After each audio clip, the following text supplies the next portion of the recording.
교회 앞에서 섬기는 직분을 맡았습니다. 그랬어요. 무슨 얘기냐면 역대상 7장 16절 30절 38절에 보니까 다윗이 아삭과 그 형제를 여호와의 언약궤 앞에 있게 하며 항상 그 궤 앞에서 섬기게 하되 날마다 그 일대로 하게 하였고 오베게돔과 그의 형제 68명과 어두우둔의 아들 오베게돔과 호사를 문지기로 삼았고 그랬어요. 무슨 얘기냐면 오베게돔은 당시에 희망문을 지키는 문지기에 불과했다고 그랬어요.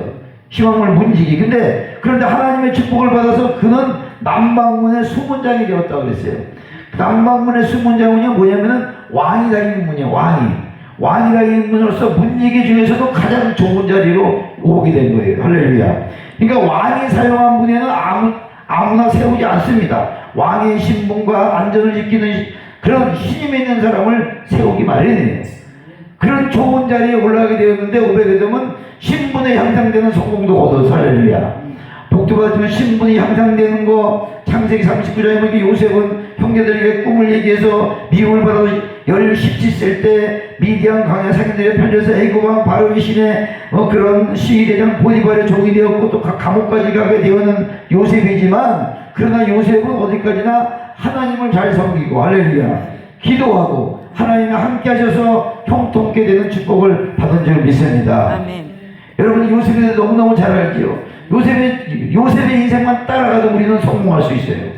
성경에 많이 나오는 인물들이 있지만 요셉만 따라가도 성공할 수 있어요. 그렇게 어려움에도 견디고 참고 결국은 성공하는 인생을 살아갈 수가 있어요. 드디어 하나님의 때가 되어서 애굽의 바로 왕이 꾼 꿈을 애굽의 술사 박사들이 해석하지 못할 때 하나님께서 요셉에게 지혜 덕지를 줘서 해석하게 만듦으로 말미암아 뭐라고 했어요? 왕이여, 7년은 풍년 7년 흉년이 올 것입니다. 나라를 살리기 위해서 잘 대비해야 합니다라고 제안할 때 바로왕이 요셉의 꿈을 해몽을 듣고 너같이 명철하고 뛰어난 자가 어디 있느냐, 내가 나라를 다스리리라 그랬어요. 그래서 요셉은 애굽의 총리가 되었던 것을 잘 알고 계시지 않습니까? 그는 비록 종으로 팔려가서 억울하게 누명을 쓰고 감옥까지 가게 비참한 인생이었지만 우리 인생 가운데 비참한 인생이 너무나 많습니다. 실망할 때, 짓밟힐 때, 무시당할 때, 돈 없고 이럴 적에 가난하기를 얼마나 짓밟고 말은 안 해도 사람 상대도 안 해주고 말도 안 해주고 그렇게 했던 그런 인생의 시절이 얼마나 많습니까? 그럴 때마다 절망하지 않고 넘어지지 않고 쓰러지지 않고 꿋꿋하게 하나님을 의지하고 나가기만 하면 하나님이 때가 되면 세워주시고 때가 되면 권력자를 무너뜨려주시고 때가 되면 그들이 내 앞에 와서 무릎 꿇고 비는 날이 반드시 오게 된다는 거예요. 그래서 여기서 본 다니엘도 마찬가지입니다. 그는 바벨론 왕 느부갓네살에게 포로로 잡혀갔지만 하루에 3번씩 기도했어요. 여러분 생각해 보세요. 다니엘은요 얼마나 여러분 기도 많이 했어요. 악조건 하에서 포로로 끌려가는 기도하고 금령이 내렸지요. 왕의 다른 신에게 기도하고 다른 신을 섬기면 사자굴에 집어넣는다고 해도 하루에 3번씩 기도했어요. 그는 포로로 끌려가고 악조건 사자굴에 집어넣는다고 해도 그는 하나님을 의지하고 하루에 3번 애를 살면서 기도한 결과 어떻게 됐어요? 그는 다 사자굴에 들어갔지만 털끝 하나 상하지 않고 결국은 하나님의 놀라운 기적을 체험할 수가 있었던 것입니다. 그러니까 우리들은 어떤 일이 있다 할지라도 어떤 환경이 있다고 변하지 아니고 주님을 섬기고 나가면 반드시 하나님께서 역사하시는 것을 믿으시길 바랍니다. 느헤미야도 바사국의 포로였지만은 바사왕 아닥사스 때 20년에 예루살렘을 해파하고 성문들이 불타버렸고 비참한 소식을 전해 듣고 금식해 됐습니다. 금식하려다 하나님께서 그 형통케 하셔서 왕의 신임을 받고 술관원이라는 고위직에 오르게 되었고 기원하여 성벽을 재건하면서 느헤미야 1장 11절에도 기록되어 있어요. 아무리 어려운 상황 가운데 있다 할지라도 하나님을 잘 섬기면 하나님께서 지혜를 주시고 다시 그를 일으켜 주시고 높이 세우시는 역사를 베풀어 주시는 것을 믿으시길 바랍니다. 아멘.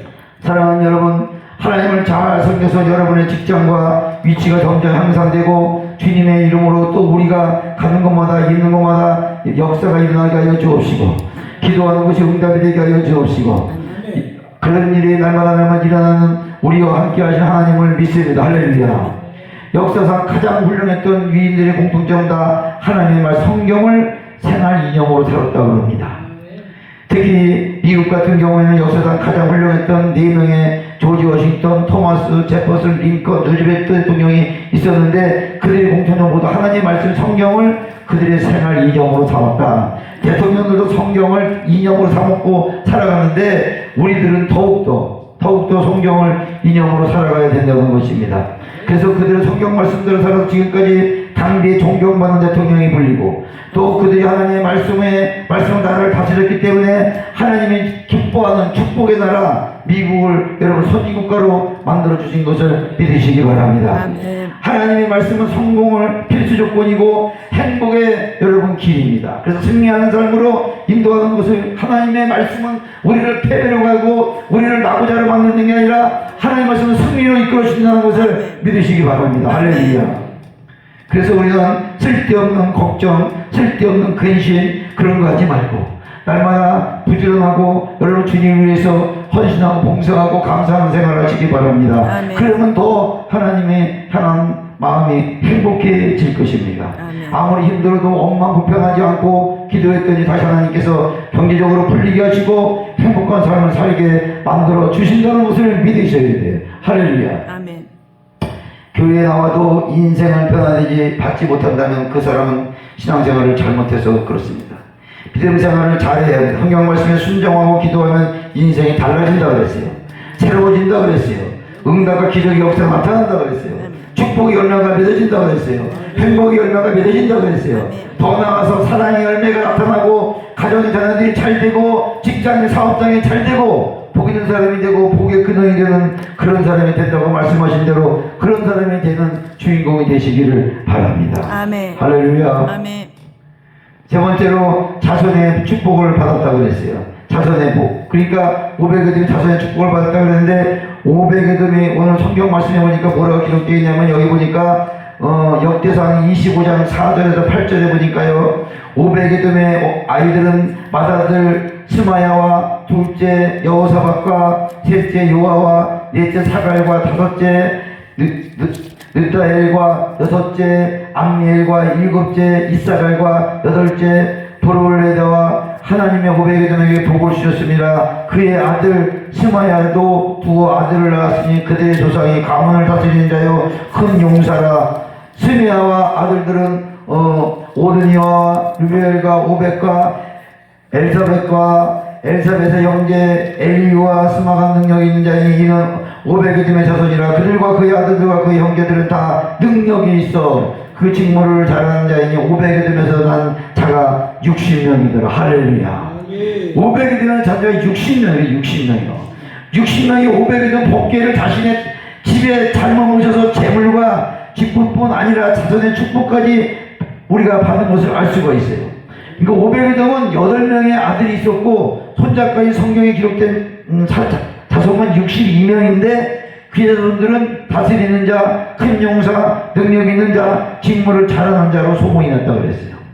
그러니까 얼마나 행복합니까? 하나님의 축복의 자손을 통해서 번창하게 됨을 여러분 믿으셔야 돼요. 할렐루야. 그래서 자녀가 잘 되어야 돼요. 그래야 인생이 편안하고 행복합니다. 목사들은 잘 되는데 자녀가 잘못되면 얼마나 힘이 들어요. 목회하면서도 자녀가 잘못되면 얼마나 본의 안 돼요. 목회하면서 자녀가 잘못되면 얼마나 본의 안 되고 손가락질 받을 수가 있어요. 그래서 우리는 자녀들이 잘 돼야 돼요. 아멘. 창세기 12장 말씀해 보니까 하나님께서 자녀가 없는 아브라함을 부르셔서 너는 너의 고향과 친척 아버지 집을 떠나 내가 내게 보여줄 땅으로 가라 그랬어요. 하나님께서 자식이 없는 아브라함을 큰 민족을 이루게 하시고 복을 주며 이름을 창대케 하여 복의 근원이 되겠다고 말씀하셨어요. 시편 112편 1절 3절에도 보니까 할렐루야 여호와를 경외하며 그의 계명을 크게 즐거워하는 자는 복이 있도다. 그의 후손이 땅에서 강성하며 정직한 자들이 후손에게 복이 있으리로다. 부와 재물이 그의 집에 있으며 그의 공의가 영구히 서리라 그랬어요. 무슨 말이에요? 점점 망해서 가난하고 외로운 신사가 되는 것이 아니라 하나님의 계명을 즐거워하고 지키는 자는 점점 형통하고 재물이 넘치게 된다. 할렐루야. 하나님을 잘 섬기지 않고 인간의 욕심을 부리며 탐심하고 근심에 빠지니까 노후대책을 하게 됩니다. 하나님을 잘 섬기기만 하면 하나님께서 형통하게 하시고 축복을 낙하여 주시는 것을 믿으시고, 여러분 우리는 노후대책이 이미 되어 있어요. 할렐루야. 하나님께서 보장해 주시고 노후대책 되게 걱정하지 마세요. 요셉은 실버 타운이라고 하는데 너무 좋은 데가 많다 그러는데 그 사람들 가도 행복하지 못해요. 말씀이 없고 하나님이 없으니까. 우리는 늘 하나님 안에 계시니까 노후대책 돼 있고 걱정 의심 마시고 하루하루 주님께서 하나님이 다 책임져 주실 줄 믿습니다. 아멘. 유대인들은 5살이 되면 부모가 의무적으로 율법을 가르치고 6살이 되면 교회에 랍비가 정식으로 율법을 가르치고 13살이 되면 생일에는 율법 시험을 치르게 하여서 합격하면 랍비로부터 그 다음에 바레미 찌파 즉 율법의 아들이라는 축복을 받는 후예라는 사람이 된다고 인정을 한다고 그럽니다. 13살에 벌써 성경을 다 마스터하고 학교 공부를 하니까 무슨 공부를 하든지 다 1등 우등생이 된다는 것입니다. 이렇게 성경을 공부하고 성경 말씀대로 사니까 젊은 나이에 노벨상까지 받는 역사가 유대민족에게 나타난 것입니다. 자녀들이 학교 공부도 중요하지만 신앙교육, 인생교육이 더 중요합니다. 할렐루야. 아멘. 여러분과 저도 어려서부터 성경 말씀을 독출하게 가르치고 암송을 시켜서 자녀들을 잘 키우는 것처럼 여러분 앞으로도 우리나라 다음 세대들이, 어린 세대들이 성경을 중심으로 살아갈 때 이 나라가 부강한 나라가 되고 아름다운 가정이 되고 아름다운 교회와 직장이 될 줄 믿습니다. 아멘. 결론을 맺겠습니다. 하나님의 말씀을 가정의 중심으로 모여서 소유와 재물에 복받고 직장에서 승진하여 자신이 번창해야 되는데, 사랑하는 여러분, 하나님의 말씀을 가정의 중심으로 모셔서 우리 인생 살아가는데 축복을 받으시고 인생 살아가는데 하나님의 말씀을 제일 중심으로 놓고 그 말씀에 순종 살아가는 가정과 자녀와 교회는 반드시 복받고 능력받을 줄 믿습니다. 아멘. 할렐루야. 아멘. 그렇게 되기를 주님의 이름으로 축원합니다. 아멘. 찬양. 아, 그거